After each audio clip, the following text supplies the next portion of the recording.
الحمد لله رب العالمين والصلاة والسلام على رسوله محمد وعلى آله وصحبه أجمعين أما بعد فإن خير الحديث كتاب الله وخير الهدي هدي محمد صلى الله عليه وسلم وشر الأمور محدثاتها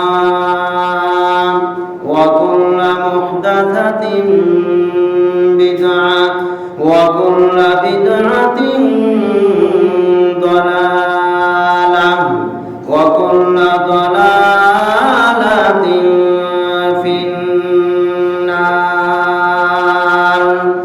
أعوذ بالله من الشيطان الرجيم. بسم الله الرحمن الرحيم. يا أيها الذين آمنوا اتقوا الله حق تقاته ولا تموتن إلا وأنتم مسلمون. يا أيها الناس اتقوا ربكم الذي خلقكم من نفس واحدة وخلق منها زوجها وبث منهما رجالا كثيرا ونساء واتقوا الله الذي تساءلون به والأرحام إن الله كان عليكم رقيبا. يا أيها الذين آمنوا اتقوا الله وقولوا قولا سديدا يصلح لكم أعمالكم ويغفر لكم ذنوبكم ومن يطع الله ورسوله فقد فاز فوزا عظيما. أما بعد فقد قال الله تبارك وتعالى في كلامه المجيد بعد أعوذ بالله من الشيطان الرجيم. ظهر الفساد في البر والبحر بما كسبت أيدي الناس ليذيقهم بعض الذي عملوا لعلهم يرجعون. وعن أبي هريرة رضي الله تعالى عنه قال قال رسول الله صلى الله عليه وسلم الدنيا سجن المؤمن وجنة الكافر. رواه مسلم. আল্লাহ সুবহানাহু ওয়া তাআলার অশেষ শুকরিয়া যে মহান রব্বুল আলামিন আমাদেরকে সুস্থ রেখেছেন। একটি বড় বিপদ থেকে আল্লাহ তাআলা আমাদেরকে হেফাজত করেছেন। 10:38 যে ভয়াবহ ভূমিকম্পের কবলে আমরা পড়েছিলাম তার থেকে আল্লাহ তাআলা আমাদেরকে হেফাজত করেছেন। যে আল্লাহ সুবহানাহু ওয়া তাআলা আমাদেরকে শারীরিক সুস্থতার মাধ্যমে জুমার সালাত আদায়ের জন্য মসজিদে আসার তৌফিক দান করেছেন, সেই আল্লাহ সুবহানাহু ওয়া তাআলার অশেষ শুকরিয়া আমরা বলছি আলহামদুলিল্লাহ। দরুদ সালাম বর্ষিত হোক বিশ্ব নবী সাইয়্যিদুল মুরসালিন খাতামুন নবীন রাহমাতুল লিল আলামিন নবী মুহাম্মদুর রাসূলুল্লাহ সাল্লাল্লাহু আলাইহি ওয়াসাল্লামের উপর। সম্মানিত উপস্থিতি, খুতবার সংক্ষিপ্ত সময়ের আলোচনার বিষয় হচ্ছে দুনিয়ার প্রতি অনাসক্ত হওয়ার গুরুত্ব। তার আগের সংক্ষিপ্ত আলোচনা হচ্ছে ভূমিকম্প কেন হয়।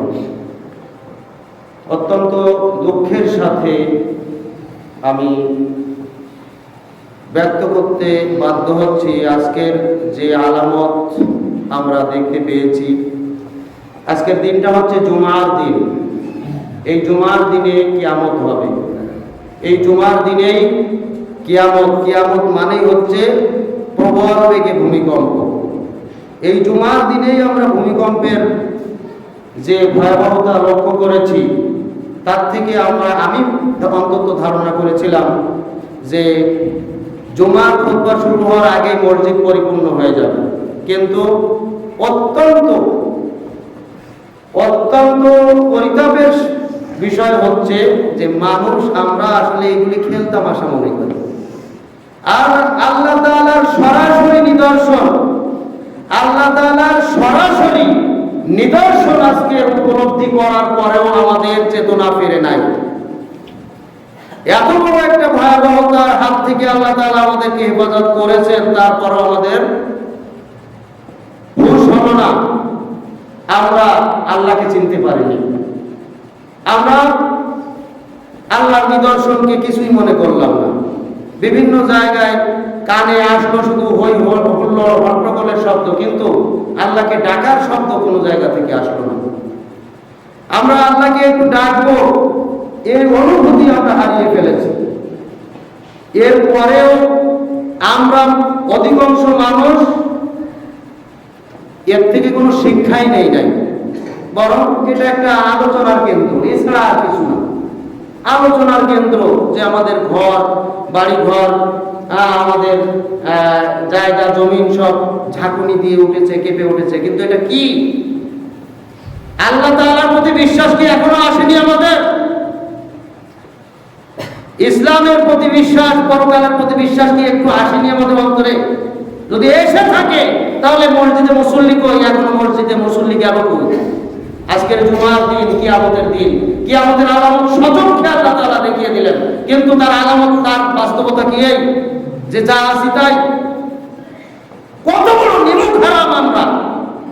আমাদের অন্তর কত পাষাণ, কত কঠিন যে আমাদের সামনে যত বাস্তবতাই আসুক না কেন, আমরা যা আছি তাই। আল্লাহ তাআলা আমাদেরকে হেদায়েত দান করুন। আমিন।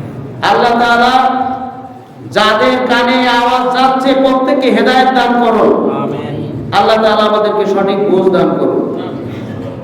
সম্মানিত উপস্থিতি, এখনো পর্যন্ত সেই ভূমিধসের কারণে বুকটা স্থির হয়নি, বুক ধড়ফড় করছে। আপনাদের মনের অবস্থা বলতে পারবো না, আমার মনের অবস্থা আমি এখনো স্থির হতে পারি। কিন্তু মানুষের কোনো পরিবর্তন লক্ষ্য করছি না। কেন পরিবর্তন লক্ষ্য করতাম? মসজিদে উপস্থিত হওয়া নিয়ে, কিন্তু উপস্থিতি আগের জুমাতে যা, পর প্রত্যেক জুমাতে যায়, এখনো তাই। কিসের পরিবর্তন আমাদের? কিসের দিন মানি আমরা? কি শিখলাম আর কি মানলাম আর কি মানি? আল্লাহ সম্পর্কে বিশ্বাস কি আমাদের? পরকালের প্রতি বিশ্বাস কোথায়? বিভিন্ন ধরনের বিপদ আপদ, বালা মুসিবত, ভূমিধস এগুলি দেন আমাদের কিছু কিছু মানুষের পাপের কারণে। যে এলাকায় যত পাপের পরিমাণ বেশি, সেই এলাকায় আল্লাহর পক্ষ থেকে তত গজব বেশি। সারা বাংলাদেশে জরিপ করে দেখেন, এই নরসিংদীতে ভূমিকম্পের মাত্রা আজকের বেশি ছিল। বিশেষ করে ৫ এলাকার ভূমিকম্প সবচেয়ে বেশি গেছে, ৫.৫। তাহলে বোঝা যাচ্ছে আল্লাহ তাআলা বলছেন, যাহারাল ফাসাদু ফিল বাররি ওয়াল বাহরি বিমা কাসাবাত আইদিন নাস। জলে এবং স্থলে যত বিপদ সংঘটিত হয়, যত মুসিবত সংঘটিত হয়, যত ফিতনা ফাসাদ সংঘটিত হয়, এগুলি হচ্ছে তোমাদের মানুষের হাতের অর্জিত ফল। যা মানুষ করে তার প্রতিফল স্বরূপ আল্লাহ তাআলা কিছু কিছু নিদর্শন দেখিয়ে দেন। এই এলাকার মানুষের পাপের সংখ্যা, পাপের মাত্রা বেশি, আমরা আজকের এই ভূমিকম্প থেকে অনুভব করতে পারি। অতএব সাবধান হয়ে যান, সকল মুসলিম ভাই বোনেরা সাবধান হয়ে যান। কিছু মানুষের পাপের কারণে সমস্ত মানুষ বিপদগ্রস্ত হয়।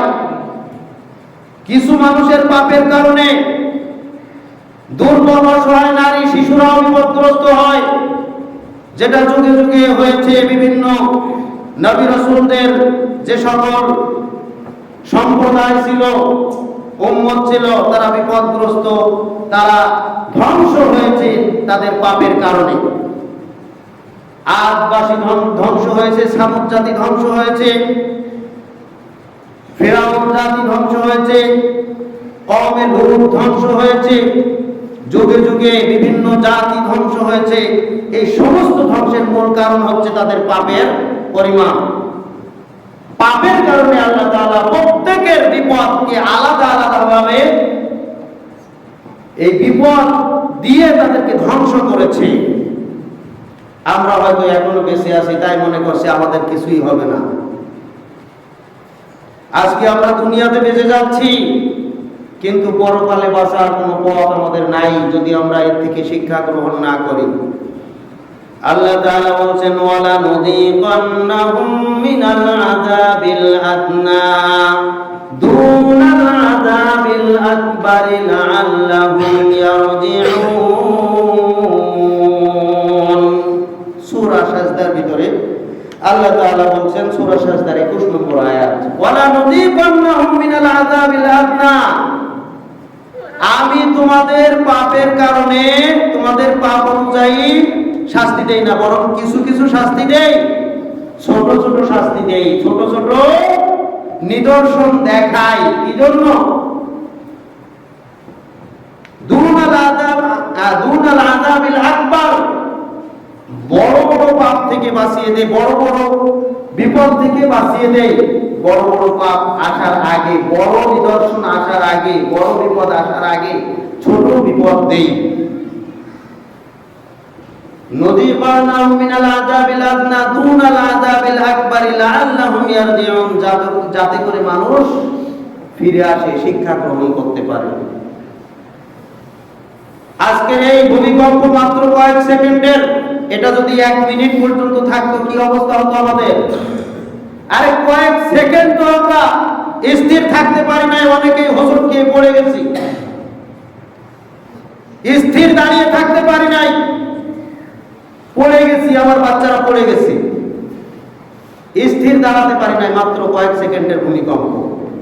এটা যদি 1 মিনিট স্থায়ী থাকতো তাহলে কি অবস্থা হতো?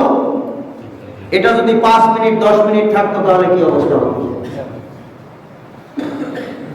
আল্লাহ তাআলা বলেন, বড় বিপদ আসার আগে ছোট ছোট বিপদ দিয়ে তোমাদেরকে সতর্ক করি, যাতে করে তোমরা লাআল্লাহুম ইয়ারজিউন, মানুষেরা আল্লাহর দিকে ফিরে আসতে পারে। কিন্তু হতভাগ্য আমরা আল্লাহ এই নিদর্শন থেকে কিছুই মনে করি না, শিক্ষা গ্রহণ করি না। মুসলমানদের সতর্ক ও ভীতি প্রদর্শনের জন্য আল্লাহ তাআলা ভূমিকম্প সহ এই ধরনের বিপদ দেন। মুসলমানদের সতর্ক ও ভীতি প্রদর্শনের জন্য আল্লাহ তাআলা সূরা বনী ইসরাঈলের 59 নম্বর আয়াতে বলেন, ওয়ামা নুরসিলু বিল আয়াতি ইল্লা তাখবীফান, আমি আমার নিদর্শন প্রেরণ করি যাতে করে মানুষ একটু ভীত হয়। কিসের ভয়? পরকালের প্রতি ভয় তাদের অন্তরে নিয়ে আসে এবং তারা যেন পরিবর্তন হয়ে যায়, আল্লাহর বিধানকে যথাযথভাবে পালন করে। 2 নম্বর হচ্ছে আল্লাহ নিজের দিকে ফিরিয়ে আনার জন্য, যেটা বললাম, আল্লাহ তার বান্দাদের কল্যাণ চাচ্ছেন, এই জন্য কিছু নিদর্শন দেখিয়ে মাঝে মাঝে একটু বিপদ আপদ দিয়ে মানুষদেরকে সতর্ক করে তার দিকে ফিরিয়ে আনতে চাচ্ছেন, তার বান্দারা যেন জাহান্নামী না হয়। 3 নম্বর হচ্ছে হক এবং বাতিল পার্থক্য করার জন্য। আল্লাহর বিধানই হক। আল্লাহ তাআলা অবশ্যই একজন আছেন, পরকাল অবশ্যই সত্য, তাতে কোনো সন্দেহ নাই। মানুষ যারা আল্লাহর বিধানের প্রতি এখন আত্মসমর্পণ করতে পারেনি, তাদের ধারণা অনুযায়ী যারা এখনো পর্যন্ত পরকালকে বিশ্বাস করতে পারেনি, যারা আল্লাহর প্রতি এখনো পরিপূর্ণ ঈমান আনতে পারেনি, তারা বুঝেনি আজকের এই ঘটনা থেকে যে আল্লাহ তাআলা অবশ্যই সত্য, পরকাল সত্য, আল্লাহর দ্বীন সত্য, আর যা কিছু রয়েছে সব কিছু মিথ্যা। আল্লাহ তাআলা মাঝে মাঝে বিপদ দেন কি জন্য? সত্য মিথ্যা পার্থক্য করার জন্য। বাতিল কারা এবং হক কারা, এই পার্থক্য উপলব্ধি করার জন্যই এই বিপদ দিয়েছেন। আল্লাহ তাআলা বলেন, সানুরিহিম আয়াতিনা ফিল আফাকি ওয়া ফি আনফুসিহিম হাত্তা ইয়াতাবায়্যানা লাহুম আন্নাহুল হক। সূরা ফুসসিলাত অর্থাৎ হামিম সিজদার 53 নম্বর আয়াত। আমি মানুষদেরকে আমার কিছু নিদর্শন দেখাই, ফিল আফাকি, এই জমিনের ভিতরে আমার কিছু শাস্তি, আমার কিছু নিদর্শন তাদের সামনে উপস্থাপন করি এই গোটা পৃথিবীতে। ওয়াফি আনফুসিহিম, এমনকি প্রত্যেক ব্যক্তির নিজেদের মধ্যেও খুব কাছাকাছি স্থানে এগুলি দেখায় কি জন্য?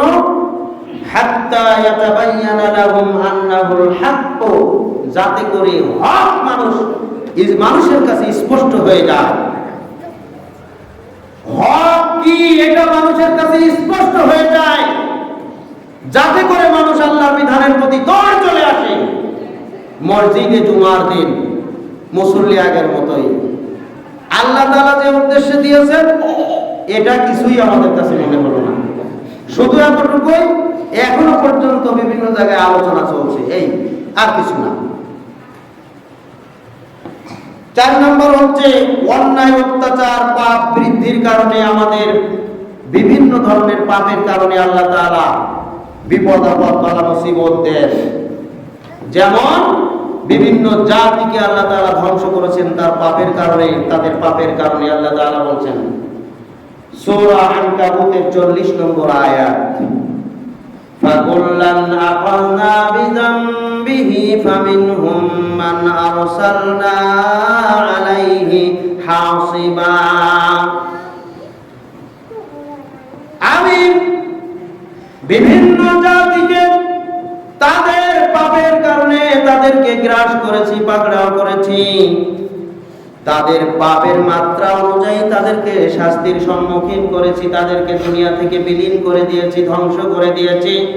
প্রত্যেকের শাস্তি একরকম ছিল না, এক এক জাতির শাস্তি এক এক ধরনের ছিল।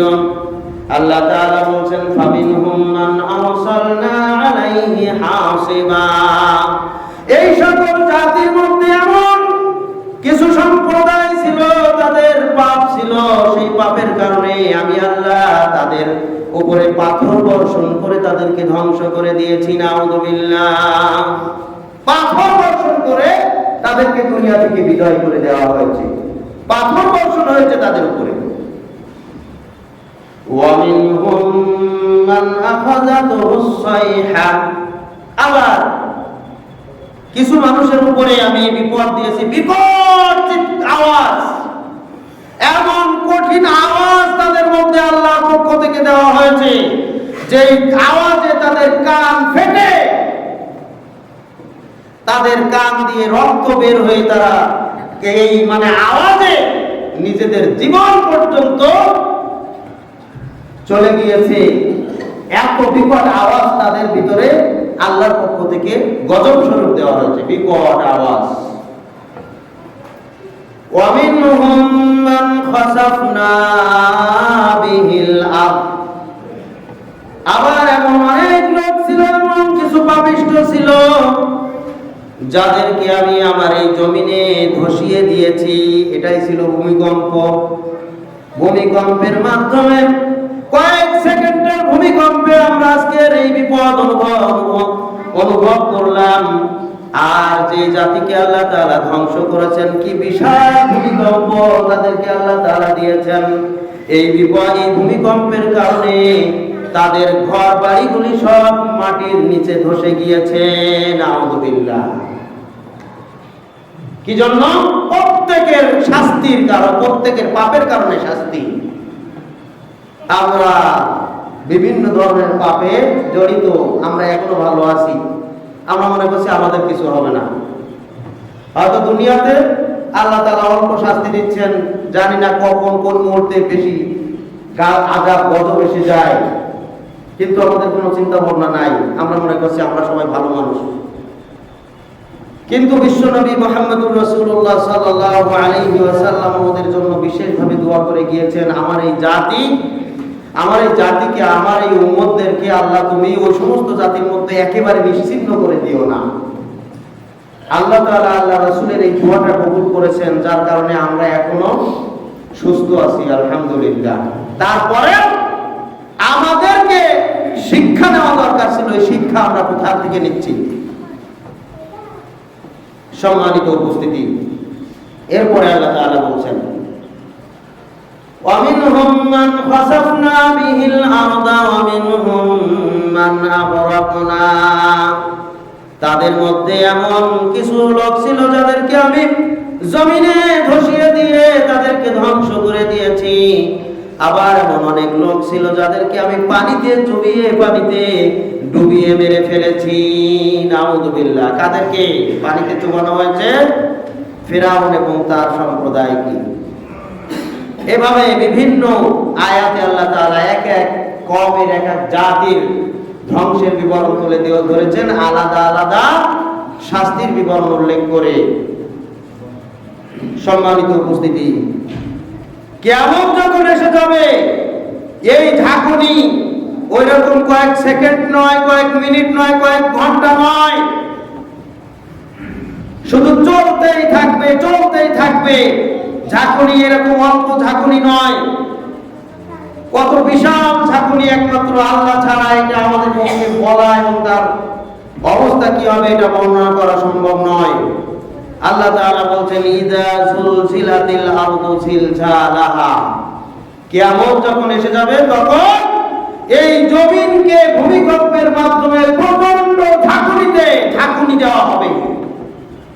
প্রচন্ড আকারে ভূমিকম্পের মাধ্যমে এই জমিনকে নাড়াচাড়া দেওয়া হবে। নাড়াচাড়া দেওয়ার ফলে ওয়া আখরাজাতিল আরদু আথকালাহা, কিছু রয়েছে সব কিছু জমিন বের করে দেবে। যত মানুষ রয়েছে, যত প্রাণী রয়েছে, সব কিছু এই ঝাঁকুনির কারণে বের হয়ে যাবে, সব কিছু জমিন বের করে দেবে। সুবহানাল্লাহ। وَقَالَ الْإِنسَانُ مَا لَهَا। আর এই প্রচন্ড ঝাঁকুনি যখন শুরু হয়ে যাবে, তখন মানুষ ছোটাছুটি করতে থাকবে আর বলতে থাকবে, মানুষ বলতে থাকবে, এই জমিনের কি হলো হায়, এই জমিনের কি হলো, জমিন কেন এরকম ঝাঁকুনি শুরু করেছে? وَقَالَ الْإِنسَانُ مَا لَهَا। এই জমিনের কি হলো, কেন এরকম ভাবে প্রচন্ড আকারে ঝাঁকুনি শুরু হয়েছে? ইয়াউমাইযিন তুহাদ্দিসু আখবারাহা। সেই দিন এই জমিনের ভিতরে মানুষ যা কিছু করেছে, এমনকি যত সীমা লঙ্ঘন করেছে, যত পাপ করেছে, সব কিছু জমিন বলে দিবে, প্রকাশ করে দিবে। এই জমিন সব কিছু সেই দিন প্রকাশ করে দিবে। আমাদের পাপ, আমরা এই জমিনে কত মানুষকে জুলুম করেছি, নির্যাতন অত্যাচার করেছি, কত মানুষের হক মেরে খেয়েছি, আমরা কত পাপ করেছি, এগুলো সব জমিন সেই দিন প্রকাশ করে দেবে। বিআন্না রাব্বাকা আওহা লাহা। কি জন্য বলবে জমিন? আল্লাহ তাআলা এই জমিনকে আদেশ দিবেন, তাই জমিন এগুলি সব বলে দিবে। সুবহানাল্লাহ।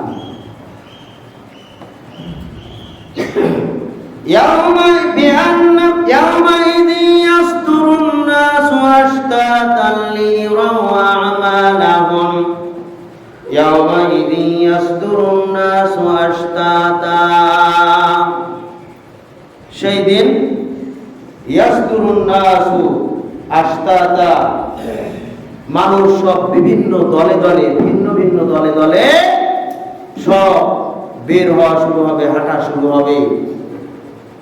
এবং লিইউরাউ আমালাহুম, প্রত্যেক মানুষকে তাদের আমল সেই দিন দেখানো হবে। ফামান ইয়ামাল মিসকালা যাররাতিন খায়রান ইয়ারা, অতঃপর প্রত্যেক ব্যক্তিকে যে যতটুকু ভালো কাজ করেছে সেটা তার সামনে প্রকাশ করা হবে, সেটা তার সামনে দেখানো হবে।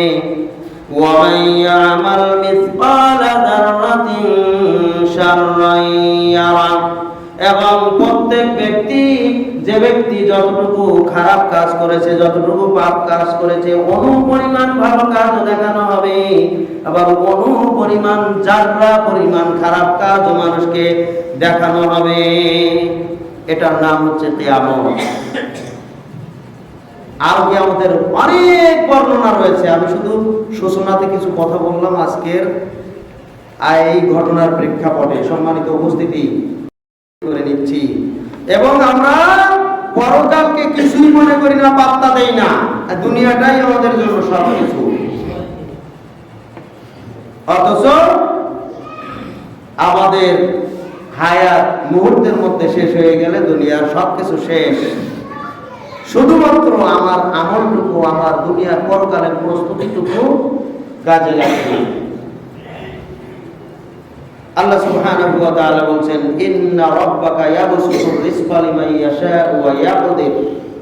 দুনিয়াতে আমরা বেশিরভাগ মানুষ রিজিকের পিছনে, সম্পদের পিছনে দৌড়াদৌড়ি করার জন্য পরকালকে ভুলে থাকি।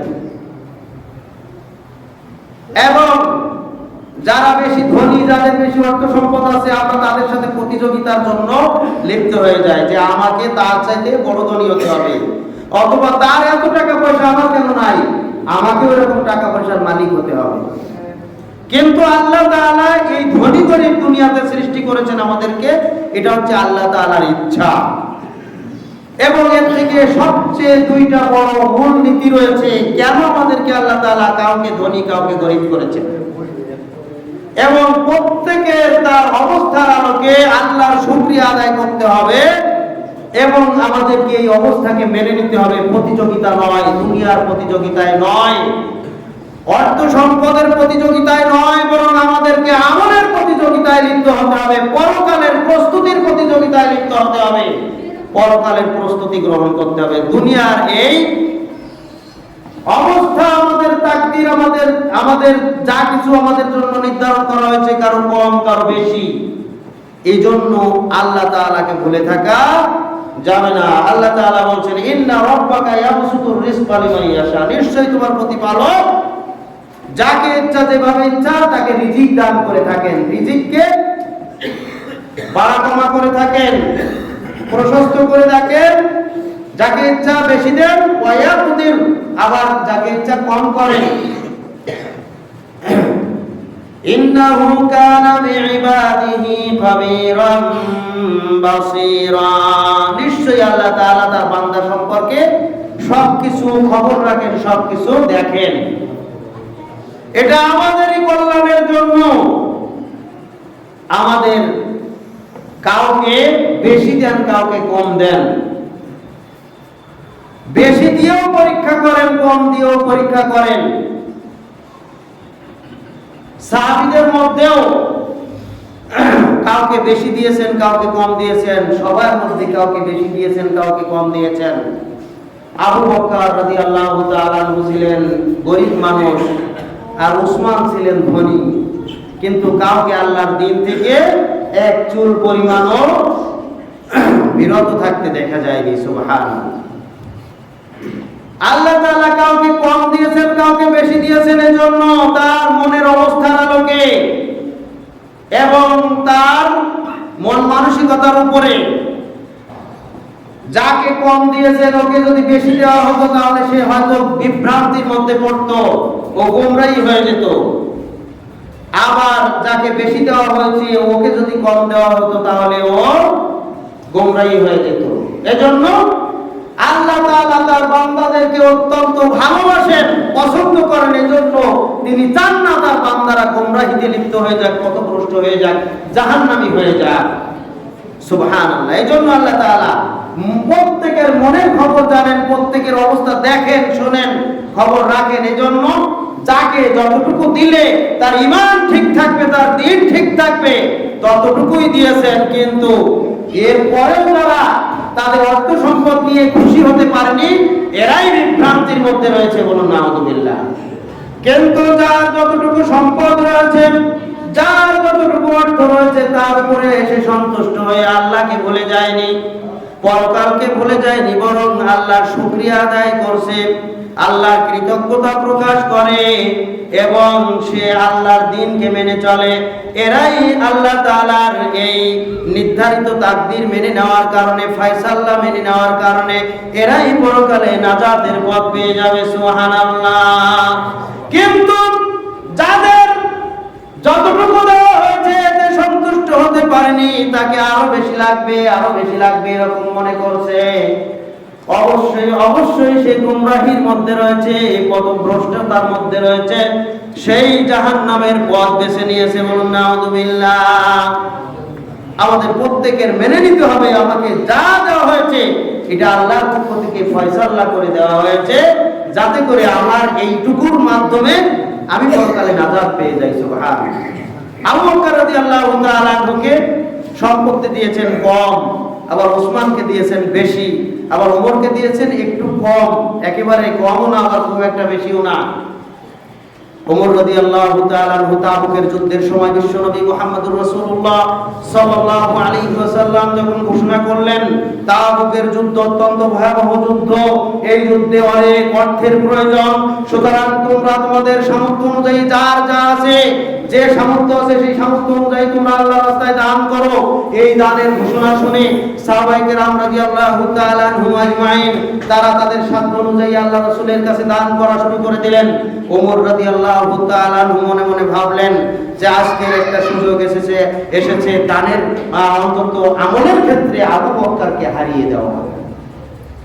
আজকের সুযোগ এসেছে, সুতরাং ওমর চিন্তা করলেন আমার যে বিশাল সম্পত্তি রয়েছে, আমার যতটুকু সম্পত্তি রয়েছে, যতটুকু অর্থ সম্পদ রয়েছে, সব কিছুকে অর্ধেক করলেন, অর্ধেক করে বিশাল ধনভাণ্ডার হলো, সম্পত্তি হলো, এগুলো নিয়ে আল্লাহর নবীর দরবারে যাচ্ছেন আর চিন্তা করছেন আবু বকরকে আজকের আমি হারিয়ে দেব আমলে। এরপরে আল্লাহর নবীর সামনে উপস্থিত হয়েছেন আবু বকর, তার দান পেশ করলেন, অত্যন্ত সামান্য কয়েকটা দান। এটা দেখেও ওমর মনে মনে চিন্তা করলেন আবু বকরকে আমি নিশ্চিত আজকের আমলে হারিয়ে দিতে পারবো। আল্লাহর রাসূল ওমরের মনের এই অনুভূতি বুঝতে পারলেন, বুঝতে পেরে এবার তিনি ওমরকে এর জবাব দিচ্ছেন কিভাবে দেখেন। তোমরা কে কি দান করেছো পেশ করো, নিয়ে এসেছো পেশ করো। ওমর তার সমস্ত ধন সম্পদ আল্লাহর নবীর সামনে পেশ করলেন। পেশ করার পরে ওমরকে জিজ্ঞেস করলেন, হে ওমর, তুমি তোমার সম্পত্তি থেকে কি পরিমাণ এনেছো? ওমর বললেন, আমার সম্পত্তি থেকে আমি অর্ধেক পরিমাণ আল্লাহ এই তাবুকের যুদ্ধে দান করার জন্য আপনার দরবারে এনেছি। এবার আল্লাহর নবী আবু বকরকে বললেন, আবু বকর তুমি কি পরিমাণ সম্পদ নিয়ে এসেছো? আবু বকর বললেন, হে আল্লাহর নবী, আমি আমার বাড়িতে শুধু আল্লাহ এবং আল্লাহর রাসূলকে রেখে এসেছি। সুবহানাল্লাহ। অর্থাৎ আমার বাড়িতে যা ছিল সব পুড়িয়ে আপনার দরবারে এনেছি, আর কিছুই রাখি নাই। সুবহানাল্লাহ। আবু বকরের এই জবাব শুনে ওমর আর কান্না ধরে রাখতে পারলেন না। হায় রে, আমি কি চিন্তা করলাম, আর কি ঘটে গেল, আমি কি চিন্তা করলাম, কার সম্পর্কে কি চিন্তা করলাম আমি। সুবহানাল্লাহ। ওমরের মনের চিন্তা আর ঘটলোটা কি, বাস্তবতাটা কি। আবু বকর তার ঘরে কিছুই রাখলো না, সবকিছু এনে হাজির করলো। আর ওমরের ঘরে তারপরেও তো এই অর্ধেক সম্পত্তি আছে। সুবহানাল্লাহ। আবু বকর সমস্ত সম্পত্তি আল্লাহর রাস্তায় দিয়েও তিনি একেবারে নিঃস্ব অবস্থায় আল্লাহকে চুল পরিমাণ বলেন নাই, বরং পরিপূর্ণভাবে আল্লাহর দিন পালন করেছেন। একেই বলা হয় আল্লাহর শুকরগুজার বান্দা। সুবহানাল্লাহ। আবার দেখেন ওসমান রাদিয়াল্লাহু তাআলা আনহু এত অঢেল সম্পদের মালিক, এত অঢেল সম্পদের মালিক, তারপরও আল্লাহকে এক চুল পরিমাণ ভুলেন নাই। তার অন্তরে কোনো অহংকার আসে নাই, তার অন্তরে সামান্য পরিমাণ দুনিয়ার প্রতি আসক্ত কাজ করে নাই, বরং পরিপূর্ণ আল্লাহর প্রতি তার পরিপূর্ণ আনুগত্য ছিল। আল্লাহর দিন মেনে নিয়েছেন। এক তাবী রাদিয়াল্লাহু রাহমাতুল্লাহ আলাইহি তিনি বর্ণনা করছেন, আমি একদা দেখলাম ওসমান রাদিয়াল্লাহু তাআলা আনহু কোরআন তেলাওয়াত করতে করতে হঠাৎ সিজদায় চলে গেলেন। তার মানে কি, তেলাওয়াতে সিজদা করা শুরু করলেন। রাত্রিতে ওসমান রাদিয়াল্লাহু তাআলা আনহু গভীর রজনীতে কোরআন তেলাওয়াত করতেছিলেন। কোরআন তেলাওয়াত করতে করতে সিজদায় চলে গেলেন। সিজদায় চলে যাওয়ার পরে দীর্ঘক্ষণ আমি ওখানে বসে থাকলাম, কিন্তু ওসমানকে উঠতে দেখলাম না। ওসমান আর মাথা উঠায় না। চিন্তা করলাম কি ব্যাপার, ওসমান মাথা উঠায় না কেন? এই এক সিজদাতে হয়তো আজকের রাত পার করিয়ে দিবে, এক সিজদাতে হয়তো ফজর পাইয়ে দিবে। সুবহানাল্লাহ। এত সম্পদের মালিক কিন্তু সিজদায় দীর্ঘ সময় কাটিয়েছেন। অন্য হাদিসে এভাবে রয়েছে ওসমান রাদিয়াল্লাহু তাআলা আনহু অধিকাংশ সময় সিজদা করতেন। সিজদায় যখন যেতেন তখন আমরা বসে আয়াত তেলাওয়াত করতাম, 50 আয়াত পর্যন্ত তেলাওয়াত হয়ে যেত, তারপরও তিনি সিজদা থেকে মাথা উঠাতেন না। সুবহানাল্লাহ। এত লম্বা সিজদা তিনি করতেন। সুবহানাল্লাহ। কিসের জন্য? আল্লাহর শুকরিয়ার জন্য। সুবহানাল্লাহ। আমাদের একটু সম্পদ হইলেই কি বাহাদুরি, কি বড়ত্ব, অহংকার আমাদের ভিতরে ফুটে ওঠে। বিশ্বনবী মুহাম্মদুর রাসূলুল্লাহ সাল্লাল্লাহু আলাইহি ওয়াসাল্লাম বলেন, আলা উখবিরুকুম বিআহলিল জান্নাহ, আমি কি তোমাদেরকে জান্নাতি মানুষের নিদর্শন বলবো না? জান্নাতি মানুষ কারা?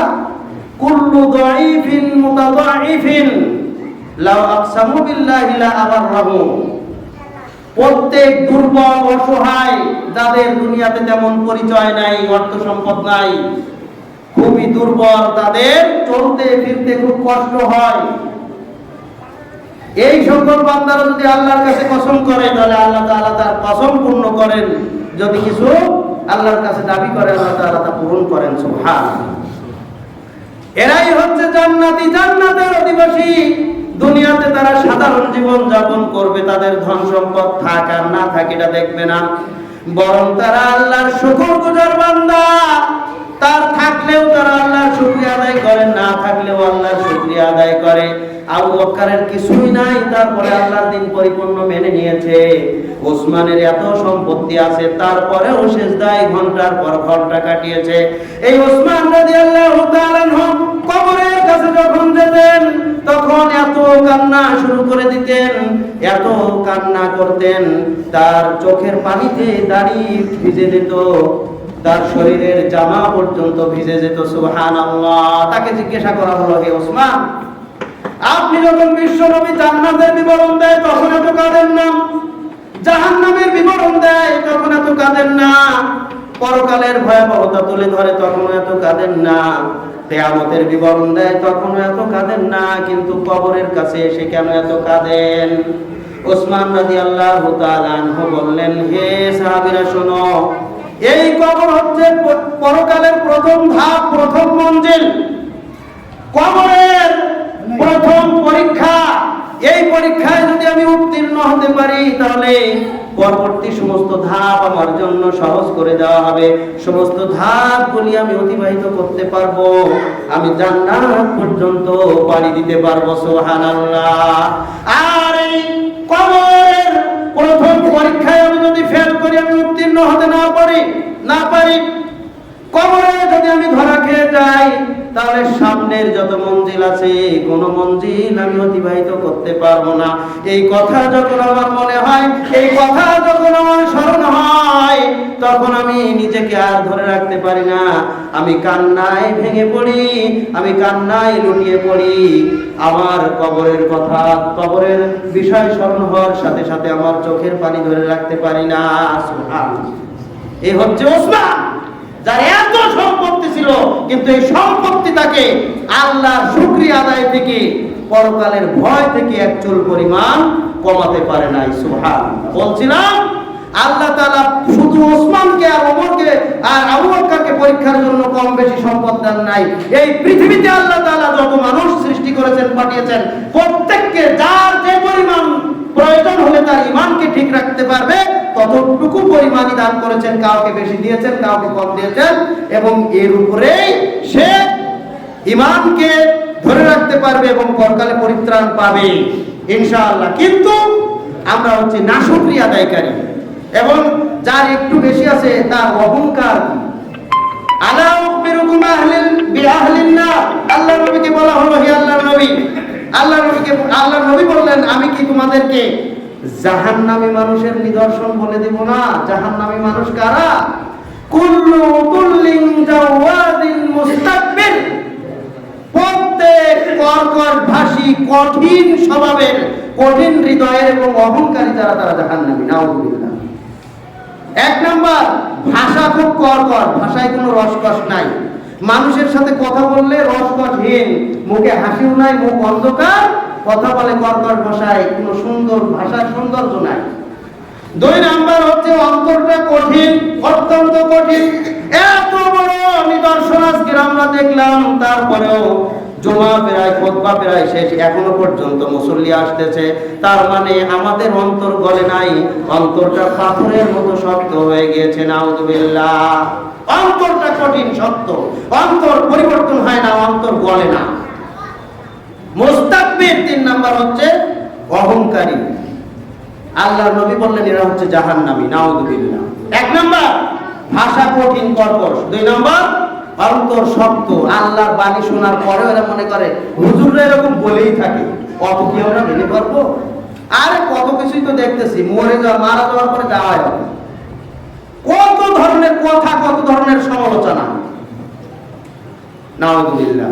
অন্তরটা কঠিন, অন্তরটা নরম হয় না। তিন নাম্বার হচ্ছে একটু ধন সম্পদ পাইলেই অহংকারে ফেটে পড়ে। নাউযুবিল্লাহ। এগুলি হচ্ছে জাহান্নামী মানুষের নিদর্শন। আল্লাহ তাআলা আমাদেরকে হেফাজত করুন, বলুন আমিন। আমিন। সম্মানিত উপস্থিতি, সহিহ বুখারীর 4958 নম্বর হাদিস এটি। এজন্যই আল্লাহ তাআলা আমাদেরকে সতর্ক করে বলেছেন, ওয়ালা তামুদ্দান্না আইনাইকা ইলা মা মাত্তানা বিহি আজওয়াজাম মিনহুম।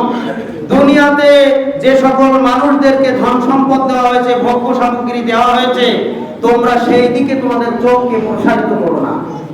এই সম্পদের দিকে তাকাইও না। তোমাদের নিজের অবস্থান যেখানে আছে সেটাকে নিয়েই তোমরা সন্তুষ্ট থেকে আল্লাহর শুকরিয়া আদায় করো, এবং তোমাদের নিচে যারা রয়েছে তাদেরকে দেখো, তাহলে আল্লাহর শুকরিয়া এমনি এসে যাবে। তুমি কেন ওই তোমার উপরে যারা আছে তাদেরকে দেখো? আজকের অধিকাংশ মানুষের বৈশিষ্ট্য হচ্ছে, দুনিয়ার প্রতিযোগিতার কারণ হচ্ছে আমার উপরে যারা আছে আমাকে তার মতো হতে হবে, অথবা আমার সমান যারা আছে তাদের চাইতে উপরে উঠতে হবে, আমাকে আরো সম্পদ দরকার, আমাকে আরো টাকা পয়সা দরকার, আমার একটা বাড়ি আছে একটা বাড়িতে হবে না, আরো একটা বাড়ি দরকার, একতলা আছে একতলায় হবে না, দুই তলা দরকার। এভাবে আজকের দুনিয়ার প্রতিযোগিতায় লিপ্ত রয়েছে। নাউযুবিল্লাহ। আল্লাহ তাআলা বলছেন, মা মাত্তানা বিহি আজওয়াজাম মিনহুম জাহারাতাল হায়াতিদ দুনিয়া। দুনিয়াতে আমি যাদেরকে সম্পদ দান করেছি, ভোগ্য সামগ্রী দিয়েছি, সেদিকে তোমার চোখকে প্রসারিত করো না। লিনাফতিনাহুম ফি, যাদেরকে আমি সম্পদ দিয়েছি, এই সম্পদ আমি এমনি এমনি দেই নাই, বরং এগুলি হচ্ছে তাদের জন্য পরীক্ষা। আজকে তোমার সম্পদ কম আছে, তোমার অল্প আছে, তুমি বেঁচে গেছো, তুমি কম পরীক্ষায় লিপ্ত রয়েছো। যাদের সম্পদ যত বেশি, যাদের ধন সম্পদ যত বেশি, যাদের টাকা পয়সা যত বেশি, তাদের জবাবদিহিতাও আল্লাহর কাছে তত বেশি। নাউযুবিল্লাহ। তোমার সম্পদ কম আছে, তোমার জবাবদিহিতাও কম আছে। সুবহানাল্লাহ। তুমি আল্লাহর শুকরিয়া বেশি বেশি করো যে তোমার চলতেছে, তোমাকে আল্লাহ চালাচ্ছেন। আমার অল্প সম্পদ, আমি যদি এর প্রতি সন্তুষ্ট থাকি, আল্লাহর শুকরিয়া আদায় করে এই অল্প সম্পদ দিয়ে আল্লাহ সুন্দরভাবে আমাকে চালাবেন। কিন্তু যদি আমি আল্লাহকে ভুলে যাই তাহলে আমার চলবে না, জীবনেও চলবে না। কিন্তু আমি যদি আল্লাহর শুকরিয়া আদায় করি তাহলে এর মাধ্যমে আমার চলবে। আল্লাহ তাআলা বলছেন, লাইন শাকারতুম লাযিদান্নাকুম, যদি তোমরা আমার শুকরিয়া আদায় করো তাহলে আমি তোমাদেরকে বাড়িয়ে দেব। বাড়িয়ে দেব মানে কি? শুধু ধন সম্পদ বেশি হলেই বাড়ানো হয়? আল্লাহ তাআলা আমার তাকদীরে অনেক বড় বিপদ রেখেছিলেন, কিন্তু সেই বিপদ দূর করে দিবেন। সুবহানাল্লাহ, এর নাম হচ্ছে বাড়িয়ে দেওয়া। আমার সামনে বিরাট বড় বিপদ ছিল, যে বিপদের কারণে লক্ষ লক্ষ টাকা খরচ হলো, কিন্তু আল্লাহ তাআলা তার শুকরিয়া আদায় করার কারণে, আমার ওই বিপদ দূর করে দেওয়ার কারণে লক্ষ লক্ষ টাকা বাঁচিয়ে দিয়েছেন। সুবহানাল্লাহ। এজন্যই আল্লাহর শুকরিয়া আদায় করলে আপনার এই অল্প সম্পদ, অল্প রুজির মাধ্যমে, অল্প রিজিকের মাধ্যমে, অল্প ইনকামের মাধ্যমে যদি সব কিছু সুন্দর মতো চলে, তাহলে বুঝতে হবে আল্লাহ তাআলা আপনাকে বাড়িয়ে দিয়েছেন। সুবহানাল্লাহ। ওয়ালা ইন কাফারতুম ইন্না আযাবি লাশাদীদ, আর যদি তোমরা আমার কুফরিতে লিপ্ত হও তাহলে নিশ্চয়ই আমার আযাব অপেক্ষা করছে তোমাদের জন্য, কঠিন আযাব। নাউযুবিল্লাহ। সম্মানিত উপস্থিতি, সব অবস্থায় আল্লাহর শুকরিয়া আদায় করতে হবে এবং নিচের দিকে তাকাতে হবে। আল্লাহ তাআলা আর বলছেন, ওয়ালা তামুদ্দান্না আইনাইকা ইলা মা মাত্তানা বিহি আজওয়াজাম মিনহুম, তোমাদের মধ্যে যাদেরকে দুনিয়ার এই সামগ্রী দেওয়া হয়েছে, সম্পদ দেওয়া হয়েছে, তাদের দিকে তোমাদের চক্ষুকে প্রসারিত করো না। ওয়ালা তাহজান আলাইহিম, এবং তাদের জন্য তোমরা নিজেরা দুঃখ প্রকাশ করো না, যে অমুক ব্যক্তির এত আছে, আমার তো কিছু নাই। এজন্য হতাশ হয়ো না, দুঃখিত হয়ো না, চিন্তিত হয়ো না, দুঃখ প্রকাশ করো না। ওয়াকফিদ জানাহাকা লিল মুমিনিন, বরং তোমার বিনয়ের ডানা মুমিনদের প্রতি বিলিয়ে দাও। সুবহানাল্লাহ। তোমার অবনত হওয়ার ডানাটা মুমিনদের প্রতি আরো বেশি অবনত করো, মুমিনদের প্রতি কোমল সুন্দর ব্যবহার করো। তোমার যতটুকু সামর্থ্য আছে তার থেকে তুমি অন্য দুর্বলদেরকে সহযোগিতা করো। সুবহানাল্লাহ। সম্মানিত উপস্থিতি, আল্লাহর নবী সাল্লাল্লাহু আলাইহি ওয়াসাল্লাম এক হাদিসে বলছেন, আন আবি হুরায়রা রাদিয়াল্লাহু তাআলা আনহু قال قال রাসূলুল্লাহ সাল্লাল্লাহু আলাইহি ওয়াসাল্লাম, আবু হুরায়রা রাদিয়াল্লাহু তাআলা আনহু বলেন, রাসূল সাল্লাল্লাহু আলাইহি ওয়াসাল্লাম বলেছেন, এক হাদিসের দীর্ঘ হাদিসের একটু অংশে, ওয়ারদা বিমা কাসামাল্লাহু লাক, আল্লাহ তাআলা তোমাকে যতটুকু দিয়েছেন তার প্রতি তুমি সন্তুষ্ট থাকো। যতটুকু আল্লাহ তাআলা তোমাকে দিয়েছেন তার প্রতি তুমি সন্তুষ্ট থাকো। তাকুন আগনান নাস, মানুষের মধ্যে তুমি হবে সবচেয়ে বড় ধনী। সুবহানাল্লাহ। অর্থ সম্পদ থাকলেই ধনী হওয়া যায় না, মনের ধনীটাই হচ্ছে সবচেয়ে বড় ধনী। যার মন বড় সেই সবচেয়ে বড় ধনী। সুবহানাল্লাহ। সুতরাং প্রত্যেক ব্যক্তির যতটুকু আছে এতটুকুতে সন্তুষ্ট হলে সেই সবচেয়ে বড় ধনী। এতটুকু পেয়েই যদি সে আল্লাহর শুকরিয়া আদায় করে তাহলে সেই সবচেয়ে বড় ধনী। সুবহানাল্লাহ। শুধু টাকা পয়সা থাকলে, অর্থ সম্পদ থাকলে, বাড়ি গাড়ি থাকলে ধনী হওয়া যায় না, অন্তরটা ধনী হতে হয়। আর অন্তর ধনী কাদের? যার যতটুকু আছে এতটুকু পেয়ে সে আল্লাহর পরিপূর্ণ হুকুম মেনে চলে এবং মানুষের প্রতি দয়া করে, সেই হচ্ছে তার অন্তরটাই হচ্ছে সবচেয়ে বড় ধনী। সুবহানাল্লাহ। সম্মানিত উপস্থিতি, আল্লাহ সুবহানাহু ওয়া তাআলা আরো আমাদেরকে সতর্ক করে বলছেন, ওয়ালা ইয়াগুররান্নাকা তাকাল্লুবুল লাযিনা কাফারু ফিল বিলাদ, তোমাদেরকে যেন কোন রকমে ওই সকল দৃশ্য প্রতারিত না করে। কোন দৃশ্য? কাফেররা যে বিভিন্ন দেশে দেশে ঘুরে, বিভিন্ন দেশে দেশে ঘুরে তারা যে ব্যবসা বাণিজ্য করে, অর্থের বিভিন্ন ধরনের পাহাড় গড়ে তোলে, এগুলো যেন তোমাদেরকে প্রতারিত না করে। মাতান কলিল, কেননা দুনিয়ার জীবন হচ্ছে খুবই সামান্য।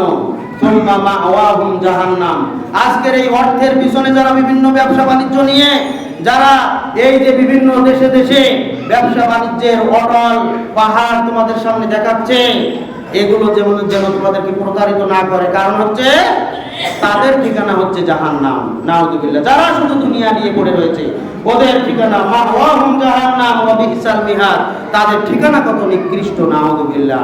সম্মানিত উপস্থিতি, পরবর্তীতে গুরুত্বপূর্ণ কিছু আলোচনা ছিল, ইনশাআল্লাহ পরবর্তীতে করার চেষ্টা করব। আল্লাহ সুবহানাহু ওয়া তাআলা আমাদেরকে আজকের এই খুতবা থেকে, আজকের এই ঘটনা থেকে শিক্ষা গ্রহণ করে প্রকৃত